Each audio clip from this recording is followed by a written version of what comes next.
Hey, well, today I'm angry about the lack of discourse, and I'm talking about the fact that our ability to converse with each other seems to have gone completely off the rails. Let's talk specifically about this new Bob Woodward book that comes out on the 15th of September 2020 called Rage. Apparently, Donald Trump sat for 18 hours of interviews with Woodward, and the first takeaway that everybody is enraged about is that Donald Trump, during these taped interviews with Woodward, I believe in March, claimed that he was underplaying the coronavirus concerns. He didn't want to panic the population, and so he underplayed how dangerous this virus was. Now, the big outrage seems to be that people feel that he should have done more. But let me point out that at the end of January, when these were the facts that Donald Trump was looking at, this is from Worldometer, and you can see that as of January 31st, the number of deaths had gone from 213 to 259, an increase of 46 on the 31st of January. Donald Trump, based on this information and on the fact that he was concerned about the virus, shut down travel from China. Now, he did not shut it down completely. You could still, take trips from China through third countries to get to the States. But Donald Trump took a lot of heat for having attempted to stop travel from China to the US. He was called a xenophobe by the usual cacophony of dunces against him, Pelosi, Schumer, etc. And they accused him of being racist, xenophobic against the Chinese because he had shut down travel at the end of January. Almost 1 month later, on the 24th of February, this is what the data showed.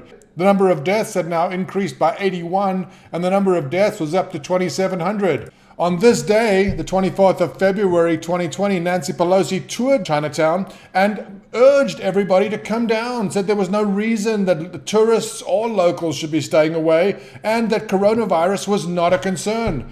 This is fine. You can be wrong. You can have your opinion of whatever you think. You may be right, you may be wrong. But what is outrageous is 6 months later to come out and claim the opposite. And my argument is this: whether Trump underplayed the severity of the virus or not, and I believe that he did underplay it, as a politician would do. And I'm not trying to be an apologist for Trump. I'm saying any politician should try to avoid panicking the population.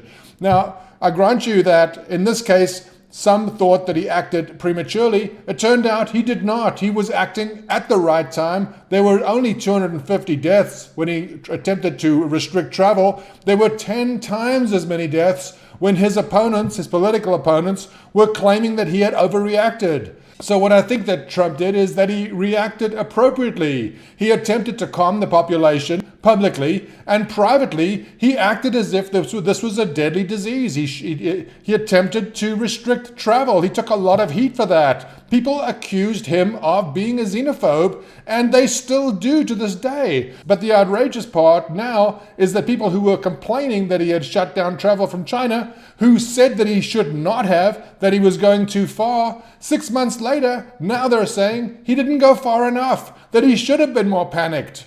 You can't have it both ways, and that's why I'm talking about the end of civilized discourse in this country.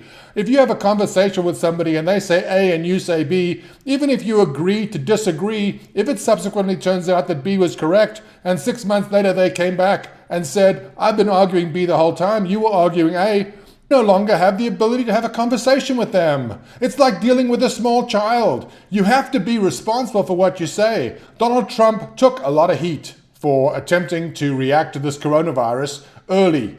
He is now taking a lot of heat for, they claim, not reacting early enough. His opponents seem to want to have it both ways. That is no way to have a conversation, and it's causing the country to turn against politicians and media alike.